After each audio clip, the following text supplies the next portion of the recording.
이 시간 함께 보신 하나님의 말씀은 요한복음입니다. 요한복음 5장 10절에서 18절까지 말씀을 한 절씩 교독하겠습니다. 요한복음 5장 10절에서 18절까지의 말씀을 한 절씩 교독하겠습니다. 5장 10절에서 18절까지 말씀입니다. 유대인들이 병 나은 사람에게 이르되 안식일인데 내가 자리를 들고 가는 것이 옳지 아니하니라. 대답하되 나를 낫게 한 그가 자리를 들고 걸어가라 하더라 하니 그들이 묻되 너에게 자리를 들고 걸어가라 한 사람이 누구냐 하되 고침을 받은 사람은 그가 누구인지 알지 못하니 이는 거기 사람이 많으므로 예수께서 이미 피하셨습니다. 그 후에 예수께서 성전에서 그 사람을 만나 이르시되 보라 내가 나았으니 더 심한 것이 생기지 않게 다시는 죄를 범하지 말라 하시니 그 사람이 유대인들에게 가서 자기를 고친 이는 예수라 하니라. 그러므로 안식일에 이러한 일을 행하신다 하여 유대인들이 예수를 박해하게 된지라. 예수께서 그들에게 이르시되 내 아버지께서 이제까지 일하시니 나도 일한다 하시네. 함께 읽겠습니다. 유대인들이 이로 말미암아 더욱 예수를 죽이고자 하니 이는 안식일을 범할 뿐 아니라 하나님을 자기의 친아버지라 하여 자기를 하나님과 동등으로 삼으심이로라. 아멘. 2년 전, 아니 몇 주 전까지만 해도 이렇게 오랫동안 또 온라인으로 예배를 드리게 될 것이라고는 전혀 생각지 못했습니다. 어쩌다 이런 일이 일어났나라고 탄식할 수도 있지만 이전에 전혀 생각하지 못했던 일들이 일어난 것처럼 이전에 전혀 생각하지 못했던 새로운 모습에 대한 기대를 또 갖기를 소망합니다. 이전에는 전혀 생각하지 못했던 그러한 일들에 대한 기대를 가지고 또 그러한 일들에 대한 소망을 가지고 함께 나아가시는 우리 믿음의 식구들 되시기를 소망합니다. 무더위에 잘 버티고 계신가요? 많이 덥습니다. 건강 잘 챙기시고요. 요즘에 보면 이 코로나로 인해서 재미있는 말들이 많이 생겨났죠. 돌아서면 밥 해가지고 돌밥 이런 얘기도 있고요. 마스크를 쓰니 너무 잘생기고 예뻐 보인다는 마스크 사기꾼이라고 마기꾼이라는 말도 있습니다. 너무나 집에 오랫동안 거하다 보니까 옷이 작아져서 옷이 작아졌다고 자가격리란 말도 있고요. 코로나로 인해서 살이 찌게 되어서 확진자라는 말을 우리가 너무 익히 들어왔습니다. 그런데 최근에 이 확진자의 동선이 발견이 됐습니다. 이동 경로가 밝혀졌는데요. 식탁, 소파, 식탁, 냉장고, 소파, 식탁, 침대, 냉장고, 침대. 혹시 이 동선과 겹치시는 분들은 속히 가셔서 인바디 검사를 좀 받으시면 좋을 것 같습니다. 코로나를 이겨내고자 하는 이러한 마음들이 여러 가지 재미있는 또 다양한 그런 말들을 만들어냅니다. 그러면서 더불어서 우리가 한 번 더 생각해 보았으면 합니다. 코로나 방역을 잘 지키기 위해서 이렇게 온라인으로 예배 드리는 것이 진정한 예배의 다른 모습, 진정한 예배를 향한 다른 간절함으로 이어지고 있는지 아니면 이 코로나로 인한 방역 수칙을 지키는 것이 우리의 게으름과 나태에 대한 변명으로 이어지고 있는지 한번 또 점검해 보시는 그러한 시간 되시기를 소망합니다. 같은 코로나 상황임에도 불구하고 다양한 시선들이 있습니다. 그런데 오늘 본문에서도 보면 안식일에 대한 다양한 시선들이 있습니다. 참 안식일이 무엇인지 또 그 안식일을 통해서 예수님은 어떤 분이신지 함께 알아가는 그러한 시간 되시기를 소망합니다. 드디어 이 38년 동안 깔고 앉아있던 그 먼지투성이의 자리를 들고 이 병자가 일어납니다. 그런데 갑자기 한 무리의 유대인들이 우르르 달려옵니다. 그러면서 이렇게 이야기하죠. 안 돼! 오늘은 안식일이니까 너는 그냥 앉아 있어야 돼. 안식일이니까 너는 일어나서는 안 돼. 너의 자리를 들어서는 안 돼. 라고 이야기를 합니다. 함께 축하하고 함께 기뻐해 주지는 못할 망정 안 된다라고 이야기를 하죠. 그러자 38년 된 병자는 여러 가지 핑계를 댑니다. 며칠 후에 예수님께서는 성전에서 그를 다시 만나서 이렇게 이야기하죠. 예전의 모습이 되지 않게 알지? 예전의 모습이 되지 않게 죄를 짓지 말라고 하십니다. 그런데 이 38년 된 병자는 얼른 가서 유대인들에게 자신을 일으켜 주신 분이 예수님이었다라고 이야기를 합니다. 이 일로 인해서 유대인들이 예수님을 박해하는 그 이야기가 시작이 됩니다. 이 일로 인해서 유대인들이 예수님을 잡아 죽일 논의를 시작하게 되었다라고 성경 이야기를 하고 있습니다. 오늘 본문을 읽으시면서 여러분은 어떤 사람이 그려지십니까? 여러분 38년 동안 앉아 있다가 자리에서 일어나 팔짝팔짝 뛰면서 기뻐하며 세상에 이게 내 다리야? 내 다리로 이렇게 일어날 수 있어? 라고 기뻐하며 즐거워하는 이 사람의 모습이 그려지십니까? 너무 기뻐하고 도대체 믿어지지 않아. 내가 어떻게 일어날 수 있지라고 환희에 차서 가슴 벅차하는 이 사람의 모습 그려지십니까? 그런데 이 사람에게 찬물을 확 끼얹습니다. 오늘 10절 말씀입니다. 10절 말씀 우리 다 같이 한번 읽어보겠습니다. 10절 말씀입니다. 시작. 유대인들이 병 나은 사람에게 이르되 안식일인데 내가 자리를 들고 가는 것이 옳지 아니하니라. 오늘 본문에 나온 사람들은 다 유대인들입니다. 유대인들이 나왔고 예수님도 제자들도 또 이 38년 된 병자도 유대인입니다. 같은 유대인인데 어떤 이는 안식일에 38년이라는 그 족쇄에서 놓여 자유하게 되었고 기쁨에 팔짝팔짝 뛰게 되었고, 어떤 유대인은 안식일이니 자리를 들고 걸어가서는 안 돼. 네가 자리를 들고 걸어가는 순간 너는 죄를 짓는 거야 라고 이야기를 합니다.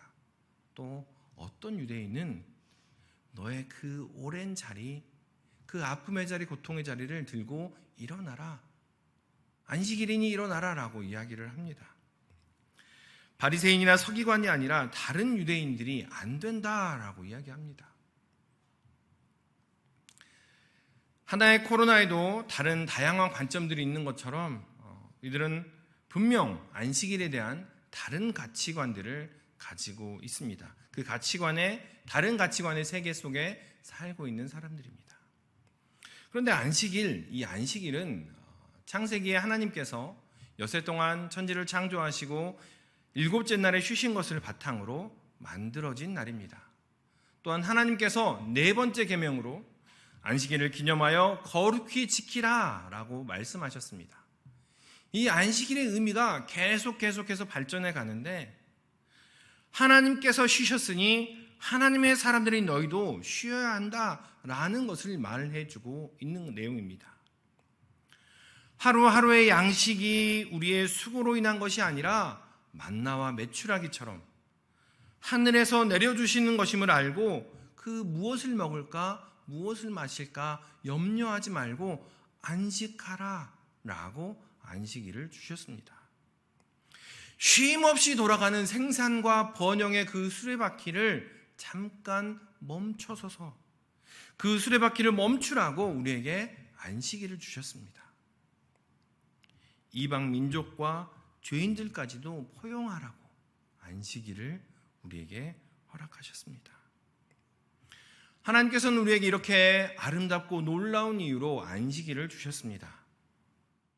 우리의 삶에 직접 관여하시는 그 하나님의 모습이 드러납니다. 그래서 유대인들은 이 안식일을 지키는 것으로 말미암아 내가 유대인입니다 라고 이야기를 합니다. 안식일을 지켜야만이 유대인이다 라고 이야기를 하고 있고 스스로 그렇게 확인합니다. 안식일을 지켜야만이 하나님의 백성이다 라고 인정받았다 합니다. 그렇습니다. 그런데 오늘 본문에서는 안식일에 대한 이해가 조금은 다릅니다.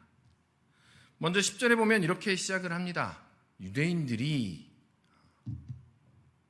성경에 보면 계속 예수님과 대척점에 서 있는 사람은 바리새인과 사두개인이었습니다. 그리고 많은 율법사들과 그들이 예수님과 대척점에 서 있었습니다. 그런데 오늘 본문에서는 유대인들이라고 시작을 합니다. 굉장히 건조하고 아무런 의미나 연결고리가 없어 보이는 그러한 말 같습니다. 이 유대인들은 38년 된 병자의 삶에는 아무런 관심이 없었습니다. 아니, 알아차리지도 못했습니다. 그 자리에 38년 동안이나 그 사람이 있었구나라는 것을 전혀 알아차리지도 못한 채 그냥 관심 없이 지나가던 그러한 사람들이 바로 유대인입니다. 그 사람이 어떤 수고를 하였고 어떤 아픔과 어떤 어려움이 있었는지 전혀 관심이 없습니다. 이들은 그냥 유대인입니다. 그렇게 그 38년 된 병자가 자리에서 일어났을 때 함께 기뻐해 주지도, 함께 환호하지도, 함께 춤을 추며 뛰지도 않은 채 오늘은 안식일이니 자리를 들고 걸어가서는 안 돼 라고 이야기를 했던 것입니다. 우리의 삶에 들어오셔서 주님께서 주신 그 안식일의 의미는 이 유대인들에게는 전혀 그 의미는 안중에 없었습니다. 그 38년 된 병자는 나와 관계가 없는 사람이기에, 그 38년 된 병자는 그냥 우리가 무시해도 되는 사람이기에, 있는 듯 없는 듯 스쳐가도 되는 사람이기에 이 유대인들은 그렇게 그들을 흘려보냈습니다. 이 유대인들은 하나님께서 행하신 안식의 이 본래의 의미들을 잊어버렸습니다. 그 사람과의 관계뿐만이 아니라 하나님과의 관계도 희미하여졌기에 그저 그냥 율법을 행하는 집행자로서, 율법을 행하는 그 심판자로서만 서 있었습니다. 우리의 삶에 들어오셔서 우리의 이야기를 들어주시며 애쓴다, 네가 38년 동안 얼마나 애를 써왔니? 라고 다독거려 주시는 그 하나님의 사랑은 이 유대인들에게는 없었습니다. 그저 사랑 없이 안식일을 지키는 그러한 사람들이 바로 이 유대인들입니다. 그런데 이 안식일에 대하여 이전과는 다른 가치관으로 이야기하는 분이 계셨습니다. 우리 다 함께 14절의 말씀을 읽어보겠습니다. 14절입니다. 시작. 그 후에 예수께서 성전에서 그 사람을 만나 이르시되 보라, 내가 나았으니 더 심한 것이 생기지 않게 다시는 죄를 범하지 말라 하시니. 예수님께서 성전을 향하여 가십니다. 예수님께서 38년 된 병자를 만나기 위해서, 병에서 놓인 그 38년 된 병자를 만나기 위해서 일부러 성전에 가십니다. 병에서 나은 그 38년 된 병자는 성전에 가서 속죄제와 속건제와 그리고 화목제를 드려야만 했습니다. 이 38년 병에서 놓인 38년 된 병자는 성전에 가서 제사장에게 그 몸을 보이고 내가 이렇게 나았습니다 라는 것을 보여주어야만 했습니다. 예수님께서는 그것을 아셨습니다. 아, 이 사람이 이제는 성전에 갈 것이다. 그래, 내가 가서 그 사람을 만나서 이러이러한 이야기를 해줘야지 라는 마음이 예수님 가운데 있었다라는 겁니다. 예수님께서는 그것을 아시고 그를 만나기 위해 성전으로 가셨습니다. 그를 만나서 여보시오, 내가 당신을 낳았겠는데 왜 유대인들에게 고자질해서 나를 박해하게 만듭니까? 라고 이야기하지 않으셨습니다. 왜 유대인들에게 이야기했느냐라고 묻지도 않으시고 오히려 더 심한 것이 생기지 않게, 알지? 네가 과거에 똑같은 삶의 모습으로 똑같이 죄를 지으면 이제보다 더 심한 게 생길 거야.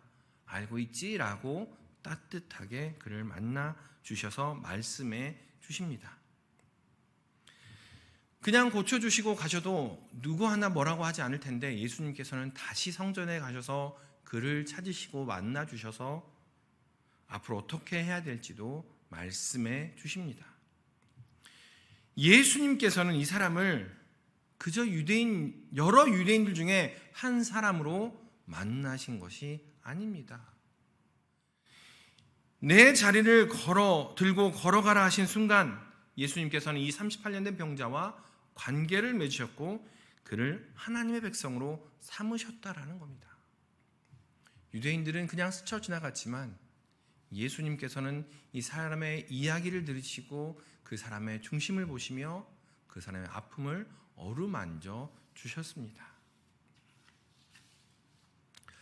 만약에 이 유대인들이 38년 된 병자와 함께 기뻐하고 즐거워했다면 그 이후에 어떤 일들이 일어났을까요?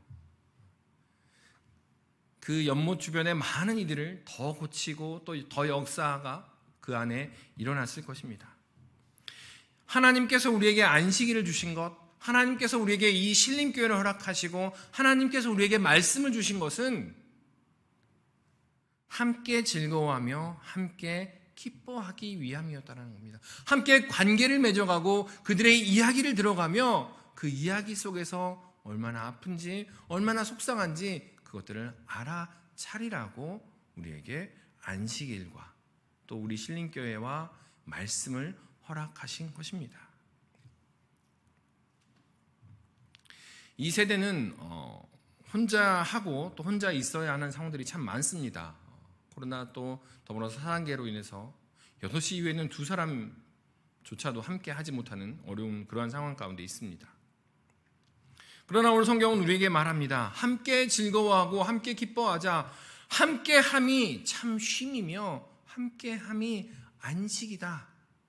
함께하는 것이 참된 안식이다라고 우리에게 말하고 있습니다. 코로나로 가장 염려되는 부분이 고독과 단절이라고들 이야기합니다. 이미 이 사회의 문제이기도 합니다. 그러나 성경은 거듭 선포합니다. 함께 기뻐하며 함께 즐거워하며 함께 더 한번 수화기를 들어 연락을 취하고 안부를 묻는 것, 그것이 바로 참된 안식에 함께 들어가는 것임을 이야기를 하고 있습니다. 우리가 그리스도인으로서 기억해야 할 것이 있습니다. 예수 그리스도께서 많은 사람들 중에 그저 한 사람인 우리를 찾아오셔서 일어나 내 자리를 들고 걸어가라 라고 말씀하셨습니다. 우리에게 말씀하셨습니다. 그것은 우리와 관계를 맺길 원하시고 우리에게 참된 안식을 주시기를 원하시기 때문이었다는 겁니다. 그 일로 인하여 예수님께 우리는 더 이상 그저 한 사람, 많은 유대인 중에 한 사람이 아니라 예수님께서 유난히 눈들여 보신 그 한 사람임을 우리는 기억해야 합니다. 먼저는 우리와 같은 38년 된 병자를 찾으십시다.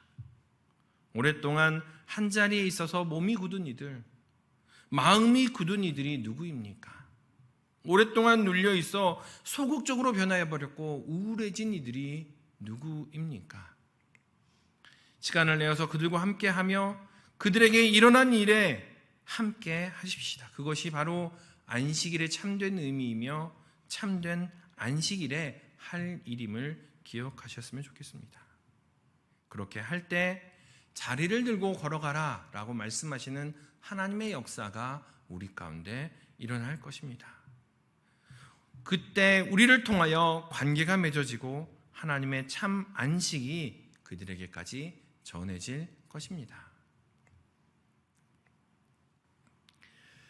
여러분 혹시 그 알레르기 있으십니까?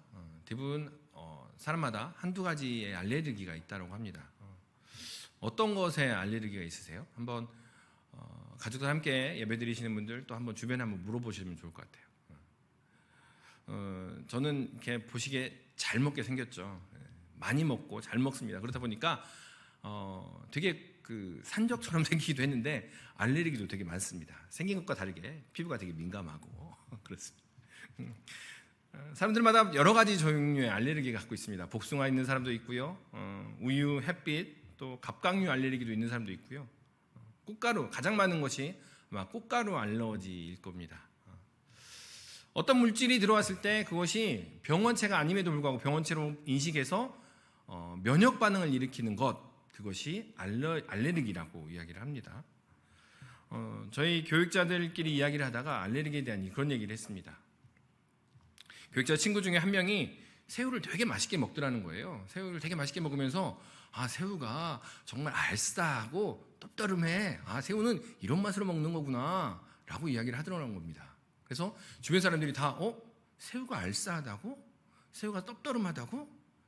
알고 봤더니 이 친구가 새우 알레르기가 있었던 겁니다. 그래서 새우의 그 담백한 맛, 그 고소한 맛은 사라지고 떡떠름하고 알싸한 그런 맛만 느껴졌던 거죠. 어떤 것이 내게 알레르기가 있는가, 또 그 알레르기 반응이 어떠한 모습으로 나에게 일어나는가라는 것을 알게 되면 우리가 하나씩 그것들을 더 알아가게 됩니다. 여러분, 우리 안에 예수님께서 들어오십니다. 예수님께서 우리와 관계를 맺으시고 우리에게 안식을 주시는 예수님이 어떤 분이신지 알고 계십니까? 알레르기가 있는 사람은 그 알레르기 식품에 대해서 정말 잘 압니다. 예수님께서 우리에게 들어오셔서 매 순간순간 우리에게 말씀해 주시고 우리의 삶에 관여해 주시는데, 여러분은 예수님에 대해서 얼만큼 알고 계십니까? 또 예수님을 만났을 때 여러분에게는 어떠한 반응들이 일어나고 계십니까? 오늘 본문 14절 이후로는 유대인들이 예수님을 박해하는 이야기가 나옵니다. 예수님을 무엇 때문에 이 유대인들이 박해하였는지 그것을 알아보면서 과연 예수님은 어떤 분이셨는가? 오늘 이 본문을 읽는 유대인들에게 또 헬라 공동체에게 예수님은 어떤 분이셨는지 함께 더 이야기를 나눠보겠습니다. 첫 번째로 예수님은 안식일에 일을 하셔서 박해를 받으시는 분입니다. 안식일에 유대인들과 같이 그냥 스쳐 지나갔던 그 사람들이 아니라 안식일에 일을 하셔서 박해를 받으신 분이 바로 예수님입니다. 예수님은 안식일에도 일을 하셨습니다. 일을 정말 많이 하셨습니다. 오히려 유대인들이 손가락질 할 정도로 왜 안식일에 일을 해? 라고 할 정도로 많이 하셨습니다. 안식일에 회당에서 사람들을 가르치기도 하셨고 귀신을 쫓아내기도 하셨고 한편 손 마른 사람들을 고치기도 하셨습니다. 또 안식일에 18년 동안 꼬부라져 펴지 못하는 그 여인도 고치셨고, 오늘 본문에 나오는 38년 동안 자리에 앉아있던 그 사람도 고치기도 하셨습니다. 왜 그러셨을까? 그 다음날 그들을 고치셔도 되지 않았을까? 라고 하는 생각은 우리의 생각입니다. 긴박합니다. 급합니다. 그들에게 있어서 하루는 우리의 하루와 다르기 때문입니다. 그래서 안식일에도 예수님께서는 일하셔야 했습니다. 예수님은 안식일에도 일하시는 분이십니다. 예수님은 안식일의 주인이시기 때문입니다. 그런데 예수님께서 안식일에 하신 일을 보면 대부분 생명과 삶에 대한 일들입니다. 하나님께서는 엿새 동안 천지를 창조하시고 제7일에 안식하셨습니다. 그런데 이 모든 창조와 안식이 인간의 죄로 인해서 무너져 버렸습니다. 인간의 죄악됨으로 말미암아 그 창조와 안식이 우리의 삶과 단절되어 버렸다는 겁니다. 그런데 그 창조와 그 안식을 다시 한번 회복시키신 분이 바로 우리 예수님이십니다. 그래서 예수님께 하신 사역은 하나님의 사역과 똑같습니다. 하나님의 창조 사역을 예수님께서 똑같이 하십니다. 다시 말하면 예수님께서 우리 안에 새로운 창조와 새로운 안식을 만들어 내시고 계신다라는 겁니다. 구약의 창조와는 다른 새로운 창조가 우리 안에 일어나고 있습니다. 이전 것에서 새로운 피조물로 새로운 창조가 일어나고 있습니다. 죄와 사망의 법에서 성령의 법으로, 생명과 성령의 법으로의 새로운 창조입니다. 수고하고 무거운 짐진 자들을 쉽고 가볍게 하는 새로운 창조를 예수님께서 우리 가운데 행하고 계신다라는 겁니다. 새 창조는 우리의 공로에 따라 달라지지 않습니다. 그 새 창조는 예수를 고백함으로 시작됩니다. 우리 안에서 예수님으로 말미암는 새로운 창조가 이미 이루어지고 있음을 경험하고 계십니까? 예수님을 믿는 지 오래됐는데 창조요? 내 안에 창조가 일어난다고요? 아무런 변화도 일어나지 않는데요? 여러분, 우리는 알고 있습니다.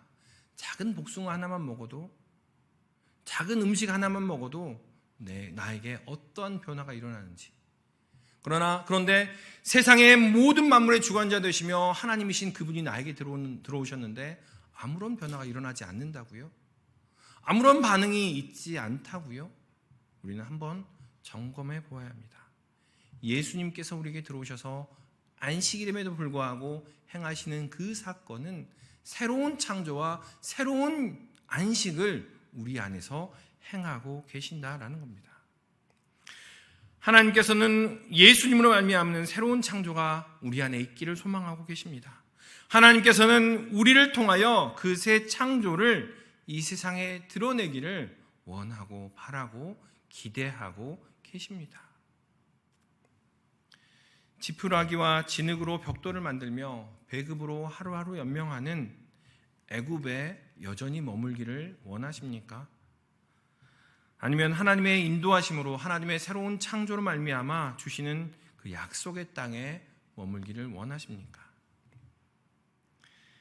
세상에 얽매여 세상에서 조금 나은 위치를 위해 신앙생활을 하고 계십니까? 아니면 세상 위에 계시고 그 세상을 다스리시며 그 세상을 통하여 새로운 창조를 하시는 그분과 함께 새로운 창조의 질서로 함께 살아가고 계십니까?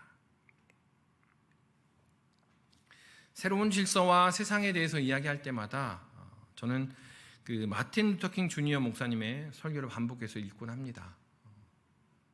가슴에 벅차오르는 그 세상에 대한, 하나님께서 허락하신 그 다가올 세상에 대한, 이 세상에 펼쳐놓은 새로운 창조의 세상에 대한 열기가 식어갈 때마다 그 설교를 반복해서 읽습니다. 나에게는 꿈이 있습니다. 모든 사람은 평등하게 태어났다는 말대로 살아가는 날이 올 것이라는 꿈이 있습니다.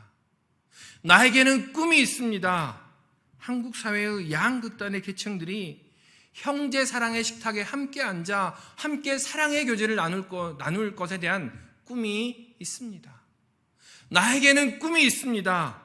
부정과 자기 식구 감싸기로 가득한 법조계와 정치계와 재계도 언젠가는 자유와 정의의 오아시스로 바뀔 것이라는 꿈이 있습니다. 나에게는 꿈이 있습니다. 우리의 아이들이 언젠가는 그들의 학연과 지연이 아니라 그들의 개성과 성품으로 인정받는 나라에서 살게 될 것이라는 꿈이 있습니다. 여러분은 어떤 꿈을 갖고 계십니까? 여러분은 예수 그리스도로 말미암아 갖게 되는 어떠한 꿈을 꾸고 계십니까? 우리의 가정에서, 우리의 직장에서, 우리의 삶의 자리에서 여호와의 질서를 만들어 보시면 좋을 것 같습니다.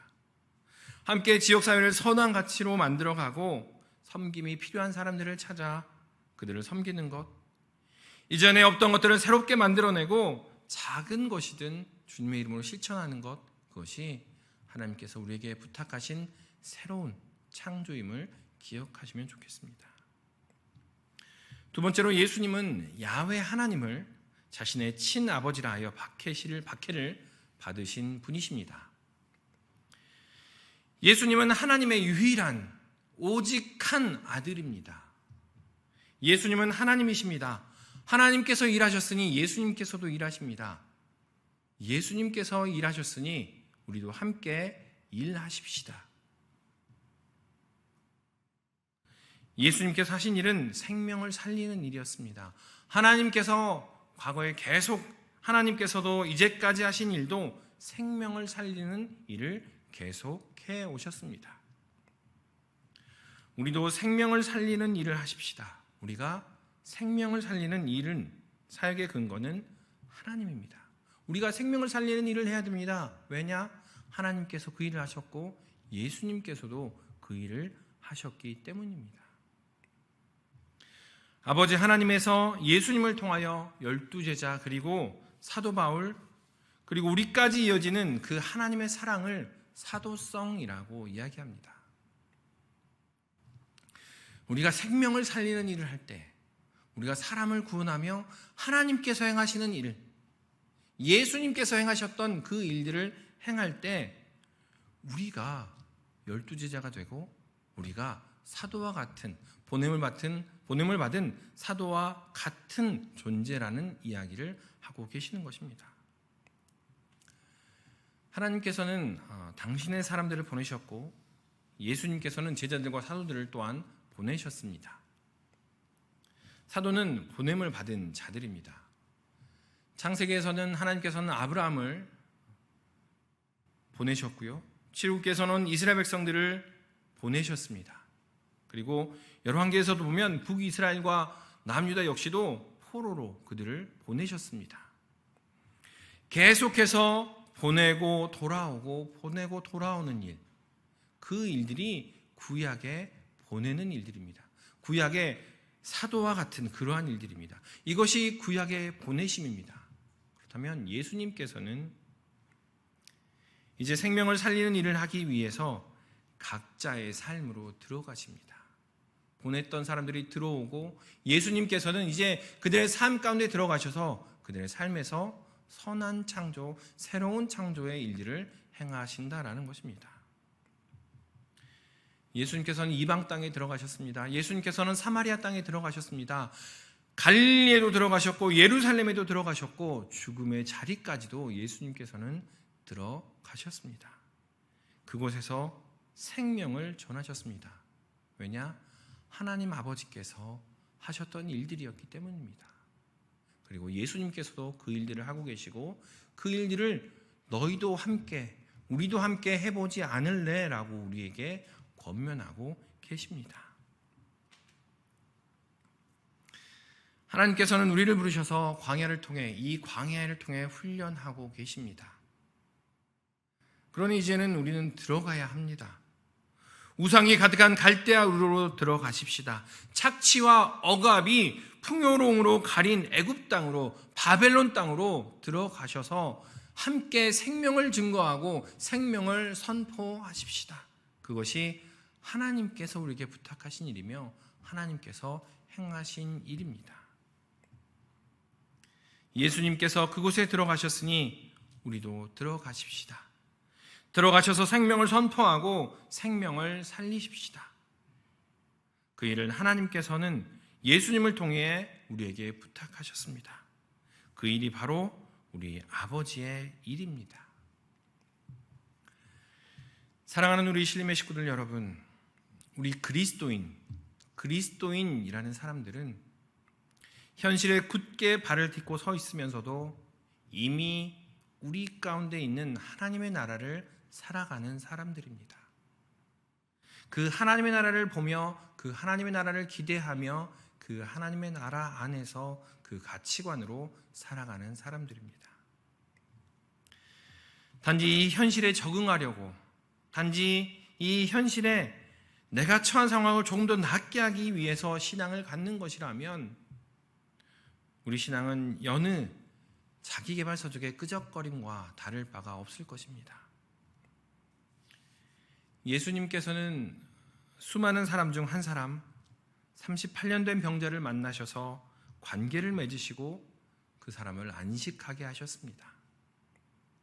그 38년 된 병자에게 하나님의 나라를 보여주셨습니다. 예수님께서는 오늘 우리에게 손을 내밀고 계십니다. 예수님께서는 그저 한 사람이었던 우리에게 손을 내밀어 우리와 관계를 맺으시고 우리로 하여금 생명을 살리는 그 사도의 일을 하게 하십니다. 그 손을 붙잡고 예수님께서 하신 사역을 함께 동역하자라고 동역자로 부르고 계십니다. 또 다른 38년 된 병자를 만나 손을 내밀어 새로운 창조를 증거합시다. 새로운 창조를 바로 우리의 손을 통하여 그것을 증거합시다, 전합시다라고 우리에게 말씀하시고 계십니다. 이 코로나 상황 가운데 어떻게 할 수 있겠습니까? 2사람, 4사람 이상 만나지도 못하고요, 모이지도 못하고요, 모여서 뭔가 이야기하지도 못하는데 어떻게 해야 되겠습니까? 하나님께서 우리에게 부탁하십니다. 그럼에도 불구하고 여러 가지 모양으로 지혜를 가져보자. 그럼에도 불구하고 오늘 하루 동안, 이 한 주 동안 우리 주위에 있는 38년 된 병자가 누가 있는지, 그들에게 어떻게 생명을 증거하며 새 창조를 증거할지 한번 선한 고민을 해보자라고 주님께서 우리에게 부탁하십니다. 그러한 고민으로, 선한 고민, 아름다운 고민으로 이번 한 주와 또 오늘 하루를 살아가시는 우리 신림의 식구들이 되시기를 주님의 이름으로 축원합니다. 기도하겠습니다.